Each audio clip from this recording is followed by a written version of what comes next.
नमस्कार साथियों, ज्योतिष ज्ञान में आपका स्वागत है। आज आपके लिए विष्णु सहस्त्र नाम स्तोत्र पाठ के बारे में थोड़ा चर्चा करेंगे। विष्णु सहस्त्र नाम स्तोत्र का पाठ हिंदू धर्म में अत्यंत पुण्यदायक और प्रभावशाली माना जाता है। यह स्तोत्र महाभारत के अनुशासन पर्व में भीष्म पितामह द्वारा युधिष्ठिर को बताया गया था। इसमें भगवान विष्णु के 1000 नामों का गुणगान है। इसके नियमित पाठ से कई प्रकार के लाभ मिलते हैं। आध्यात्मिक, मानसिक, शारीरिक व भौतिक शांति मिलती है। और इससे होने वाले प्रमुख लाभ। विष्णु सहस्त्र नाम स्तोत्र के प्रमुख लाभ: मानसिक शांति और सकारात्मक मन एकाग्र होता है। चिंता, भय, तनाव और नकारात्मक विचारों से मुक्ति मिलती है। कर्मों का शुद्धिकरण और पापों से मुक्ति। पूर्व जन्म व वर्तमान जीवन के पापों का क्षय होता है। आत्मा को शुद्धि मिलती है। सौभाग्य और समृद्धि आती है। घर में लक्ष्मी का वास होता है। आर्थिक कठिनाइयाँ दूर होती है। शत्रुओं से रक्षा होती है। शत्रु और नकारात्मक ऊर्जा से रक्षा होती है। भय, बाधाएं और विघ्न दूर होते हैं। स्वास्थ्य लाभ: मानसिक रोग, अवसाद और चिंता में अत्यंत लाभकारी। नियमित पाठ से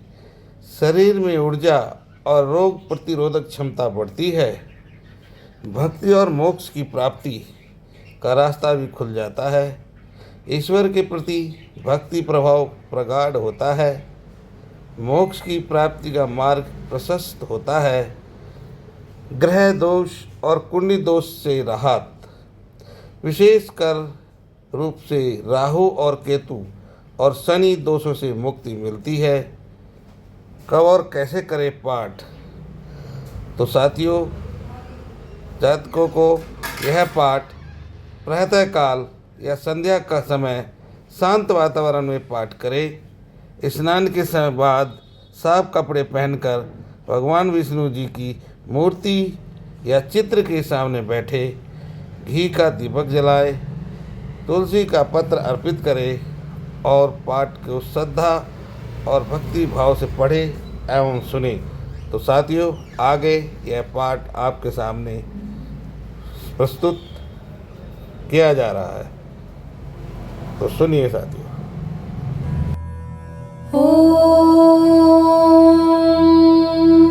विश्वं विष्णुर्वषट्कारो भूतभव्य भवत्प्रभुः भूतकृत् भूतभृद्भावो भूतात्मा भूतभावनः भूतात्मा परमात्मा च मुक्तानां परमा गतिः अव्ययः पुरुषः साक्षी क्षेत्रज्ञोऽक्षर एव च योगो योगविदां नेता प्रधानः पुरुषेश्वरः नारसिंहः वपुः श्रीमान् केशवः पुरुषोत्तमः सर्वः सर्वशिवस्थाणुर्भूतादिर्निधिरव्ययः सम्भवो भावनो भर्ता प्रभवः प्रभुरीश्वरः स्वयंभू शम्भुरादित्यः पुष्कराक्षो महास्वनः अनादिनिधनो धाता विधाता धातुरुत्तमः अप्रमेयो ऋषिकेश पद्मनाभो प्रभुः विश्वकर्मा मनुस्त्वष्टा स्थविष्ठस्थविरो ध्रुवः अग्राह्य शाश्वत कृष्णो लोहिताक्ष प्रतर्दनः प्रभुतस्त्रिककुब्धाम पवित्रं मङ्गलं परम् ईशान प्राणद प्राणो ज्येष्ठ श्रेष्ठ प्रजापतिः हिरण्यगर्भो भूगर्भो माधवो मधुसूदनः ईश्वरो विक्रमी धन्वी मेधावी विक्रमक्रमः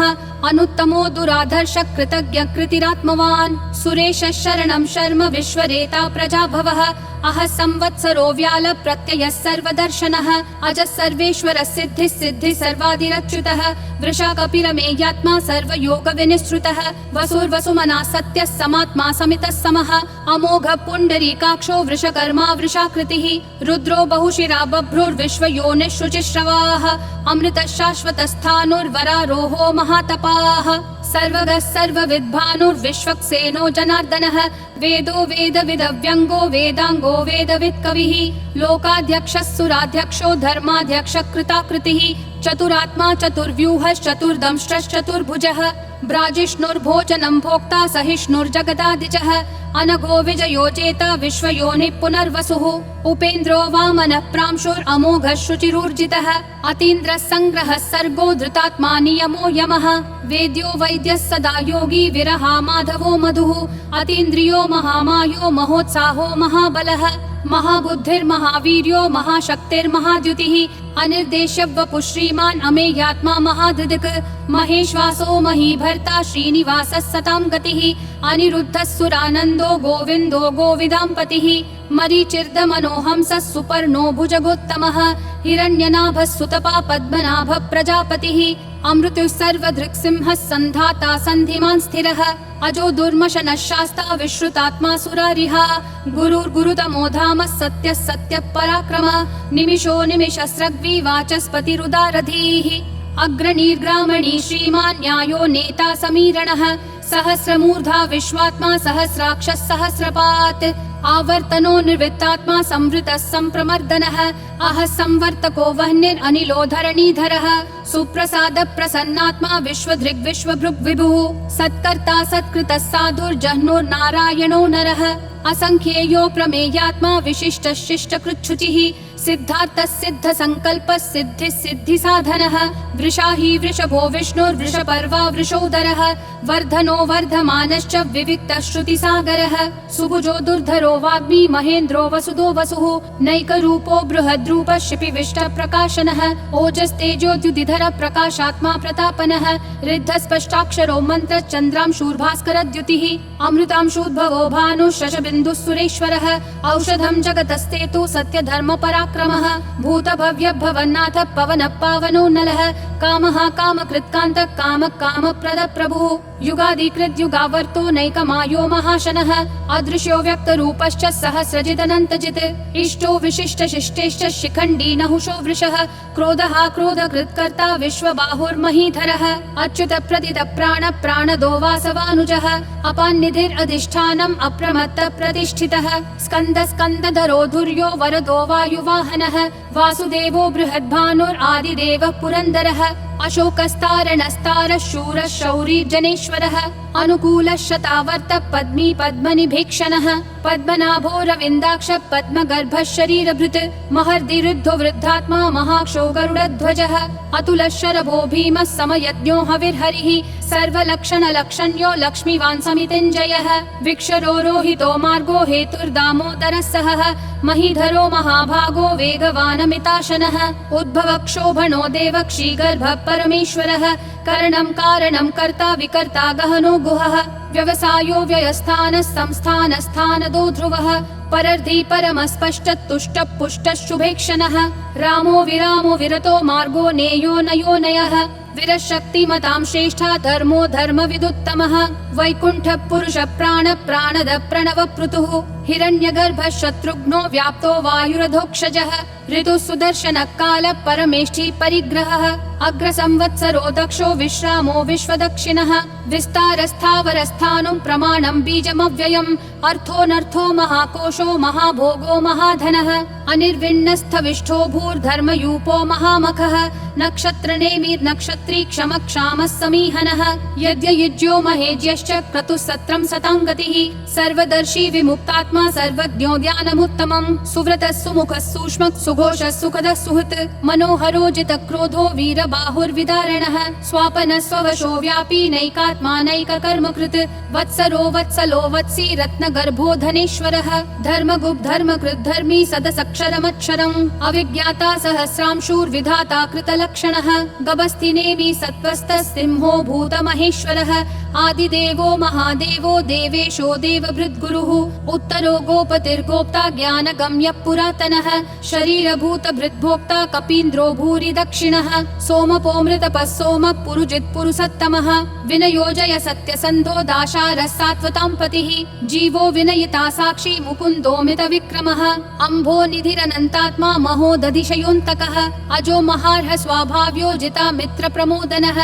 आनन्दो नन्दनो नन्दः सत्यधर्मा त्रिविक्रमः महर्षि कपिलाचार्य कृतज्ञो मेदिनीपतिः त्रिपदस्त्रिदशाध्यक्षो महाशृङ्गकृतान्तकृत् महावराहो गोविन्दः सुषेणः कनकाङ्गदी गुह्यो गभीरो गहनो गुप्तश्चक्रगदाधरः वेधास्वाङ्गोजितः कृष्णो दृढसङ्कर्षणोच्युतः वरुणो वारुणो वृक्षः पुष्कराक्षो महामनाः भगवान् भगहानन्दी वनमाली हलायुधः आदित्यो ज्योतिरादित्यः सहिष्णुर्गतिसत्तमः सुधन्वाखण्ड परशुर्दारुणो द्रविणप्रदः दिवस्पृक् सर्वदृग्व्यासो वाचस्पतिरयोन्निजः त्रिसामासामगः सामन्निर्वाणं भेषजं भिषक् सन्न्यासकृच्छमः शान्तो निष्ठा शान्ति परायणम् शुभाङ्गः शान्तिदिसृष्टा कुमुदः कुवलेशयः गोहितो गोपतिर्गोप्ता वृषभाक्षो वृषप्रियः अनिवर्ती निवृत्तात्मा संक्षेप्ताक्षेमकृच्छिवः श्रीवत्सवक्षा श्रीवास श्रीपति श्रीमतां वरः श्रीधर श्रीश श्रीनिवास श्रीनिधि श्रीविभावनः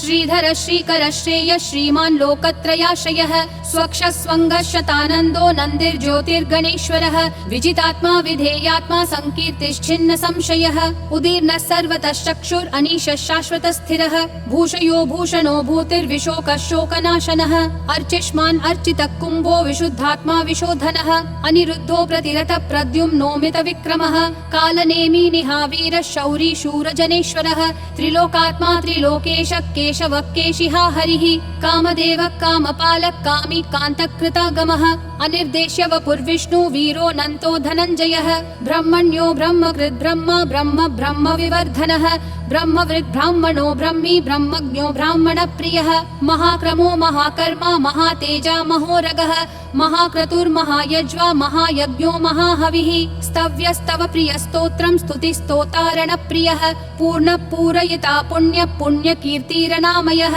मनोजवस्तीर्थकरो वसुरेता वसुप्रदः वसुप्रदो वासुदेवो वसुर्वसुमना हविः सद्गति सत्कृति सत्ता सद्भूति सत्परायणः शूरसेनो यदुश्रेष्ठः सन्निवासः सुयामुनः भूतावासो वासुदेवः सर्वासु निलयो नलः दर्पः दर्पदो दुप्तो दुर्धरोऽथा पराजितः विश्वमूर्तिर्महामूर्तिर्दीप्तिमूर्तिरमूर्तिमान् अनेकमूर्तिरव्यक्तः शतमूर्तिर्शताननः एको नैकः स वक्कः किं यत्तत्पदमनुत्तमम् लोकबन्धुर्लोकनाथो माधवो भक्तवत्सलः सुवर्णवर्णो हेमाङ्गो वराङ्गश्चन्दनागदी वीरः विषमः शून्यो घृता क्षीरशलश्चलः अमानीमानदो मान्यो लोकस्वामी त्रिलोकधृक् सुमेधा मेधजो धन्यः सत्यमेधाधराधरः तेजो वृषोद्युतिधरः सर्वशस्त्रभृतांवरः प्रग्रहो निग्रहो व्यग्रो नैकशृङ्गो गदाग्रजः चतुर्मूर्तिश्चतुर्बाहुश्चतुर्व्यूहश्चतुर्गतिः चतुरात्मा चतुर्भावश्चतुर्वेद विदेकपात् समावर्तो निर्वृत्तात्मा दुर्जयो दुरतिक्रमः दुर्लभो दुर्गमो दुर्गो दुरावासो दुरारिहा शुभाङ्गो लोकसारङ्गः सुतन्तुस्तन्तुवर्धनः इन्द्रकर्मा महाकर्मा कृतकर्मा कृतागमः उद्भवः सुन्दरः सुन्दो रत्ननाभः सुलोचनः अर्को वाजस्सनः शृङ्गी जयन्तः सर्वविजयी सुवर्णबिन्दुरक्षोभ्यः सर्ववागीश्वरेश्वरः महाहृदो महाकर्तो महाभूतो महानिधिः कुमुदः कुन्दरः कुन्दः पर्जन्यः पावनो निलः अमृताशोऽमृतवपुः सर्वज्ञः सर्वतोमुखः सुलभः सुवृतः सिद्धः शत्रुजिश्शत्रुतापनः न्यग्रोधोदुम्बरोऽश्वत्थः चाणूरान्ध्रनिषूदनः सहस्राची सप्तजिह्वा सप्तैधा सप्तवाहनः अमूर्तिरनघोचिन्त्यो भयकृद्भयनाशनः अनुर्बृहत्कृशस्थूलो गुणभृन्निर्गुणो महान् अधृतस्वधृतस्वास्य प्राग्वंशो वंशवर्धनः